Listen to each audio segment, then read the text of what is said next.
Let me begin by saying I know there are millions of Americans in this country who feel disappointed and discouraged or even a little bit angry about the court's decision today on student debt. And I must admit I do too. Before I tell you the steps we're going to take and want to talk about what we've been able, I want to talk about what we've been able to achieve so far on student loan over the past few years. First, we made the largest increase in Pell Grants in over a decade, helping students from families who nearly all make less than $60,000 a year. Then we fixed the so-called, with the help of the department, Public Service Loan Forgiveness Program. So the borrowers who got into public service, such as school teachers, police officers, social workers, service members, they actually got the debt relief they were entitled to under the law. Before I came to office, only 7,000 people have benefited from that program. Today, over 600,000 borrowers have received relief from that program. And it's still available. So many more people can be helped. And I encourage you to apply if you haven't already. You're still eligible. Go to studentaid.gov. It matters. Third, my administration improved the program from the Obama-Biden administration on income-driven repayment plan. That's what it was referred to as. Back then, we set a limit. Student borrowers would pay no more than 10% of their disposable income to pay back their debt in any one time. My administration is going to reduce that to 5%. It's now the most generous repayment program ever. No one with an undergraduate loan today or in the future, whether from a community college or a four-year college, will have to pay more than 5% of their disposable income to repay their loan. And that's income after you pay for the necessities like housing, food, and the like. Typical borrower is going to save about $1,000 a year. And if you keep up payments for 20 years without missing them, your total debt is forgiven after 20 years. That's what the program was before, but we've just reduced it to 5%. In addition to that, last year I announced my student debt relief plan, a plan that was on the verge of providing more than 40 million Americans with real debt relief, up to $10,000 for many borrowers and up to $20,000 for those who had gotten a Pell Grant. Nearly 90% of the relief would have gone to borrowers, 90% of it, making less than $75,000 a year. And no one making over $125,000 would qualify. This program was all set to begin. The website had been set up, the applications had been simplified so that it took less than 5 minutes to complete. Notice had been sent out to people about the relief they were eligible for. 16 million people had already been approved. The money was literally about to go out the door. And then Republican elected officials and special interests stepped in. They said, no, literally snatching from the hands of millions of Americans thousands of dollars in student debt relief that was about to change their lives. You know, these Republican officials just couldn't bear the thought of providing relief for working class, middle class Americans. Republican state officials sued my administration, attempting to block relief, including millions of their own constituents. Republicans in Congress voted to overturn the plan. I think every one. I don't think I had any Republican votes for this plan. At the same time, think about this. We all supported the Paycheck Protection Program. Remember PPP? You know, which was designed to help business owners who lost money because of the pandemic. It was a worthy program. But let's be clear. Some of the same elected Republicans, members of Congress who strongly opposed giving relief to students, got hundreds of thousands of dollars themselves in relief, members of Congress, because of the businesses they were able to keep open. Several members of Congress got over $1 million. All those loans were forgiven. You know how much that program cost? $760 billion.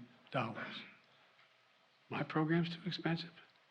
$360 billion more than I proposed in my student debt relief program.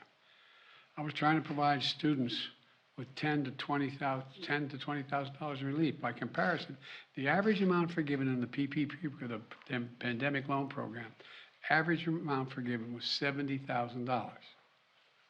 Now a kid making 60,000 bucks, trying to pay back his bills, asking for $10,000 in relief, come on. hypocrisy is stunning. You can't help a family making 75 grand a year, but you can help a millionaire and you have your debt forgiven. My plan would not only have been life-changing for millions of Americans, it would have been good for the American economy. Freeing millions of Americans from the crushing burden of student debt. More homes would have been bought, more businesses would have been started, more couples would have had the confidence to start a family. Millions of people would have felt they could get on with their lives. These Republicans blocked all that.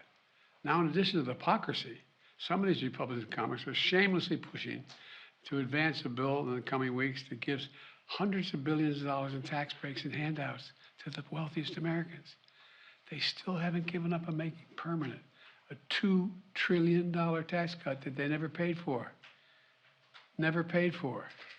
$2 trillion. So let me be clear. For Republicans in Congress, it's not about reducing the deficit. It's not about fairness in forgiving loans. It's only about forgiving loans they have to pay. Today, the Supreme Court sided with them. I believe the court's decision to strike down my student debt relief program was a mistake, was wrong. I'm not going to stop fighting to deliver borrowers what they need, particularly those at the bottom end of the economic scale. So we need to find a new way, and we're moving as fast as we can. First, I'm announcing today a new path consistent with today's ruling to provide student debt relief to as many borrowers as possible, as quickly as possible. We will ground this new approach in a different law than my original plan, the so-called Higher Education Act. That will allow Secretary Cardona, who's with me today, to compromise, waive, or release loans under certain circumstances. This new path is legally sound. It's going to take longer, but in my view, it's the best path that remains to providing for as many borrowers as possible with debt relief. I've directed my team to move as quickly as possible under the law. Just moments ago, Secretary Cardona took the first step to initiate that new approach. We're not going to waste any time on this. We're getting moving on it. It's going to take longer, but we're getting at it right away. Second, we know what many borrowers will need to make their hard choices, which their budgets are being strained now when they start to repay their monthly loan payments this fall. You know, we know that figuring out how to pay these added expenses can take time for borrowers, and they might miss payments at the front end as they get back into repayment. Normally, this could lead borrowers to fall into delinquency and default. But without their it will hurt their financial security, and that's not good for them or the economy.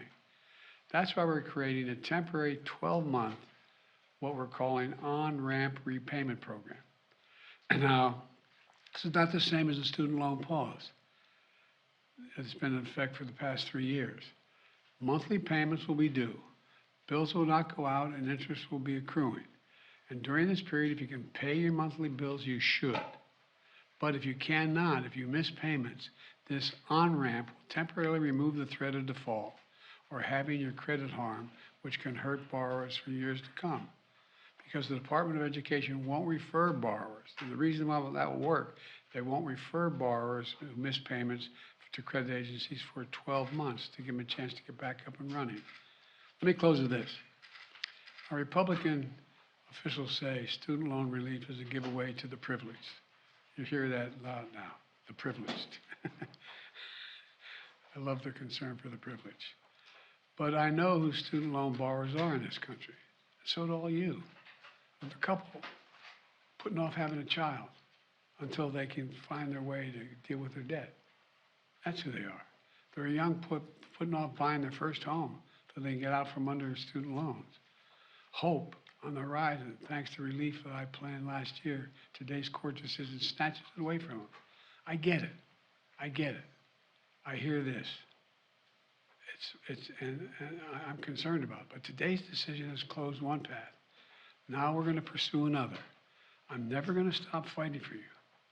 We'll use every tool at our disposal to get you the student debt relief you need and reach your dreams. It's good for the economy. It's good for the country. It's going to be good for you. Thank you very, very much for listening. We're going to get this done, God willing. Thank you. Mr. President, why did you give millions of borrowers false hope? You've doubted your own authority here in the past. I didn't give any false hope. The question was whether or not I would do even more than was requested. What I did I thought was appropriate, and was able to be done and would get done. I didn't give borrowers false hope, but the Republicans snatched away the hope that they were given, and it's real hope. Thank you.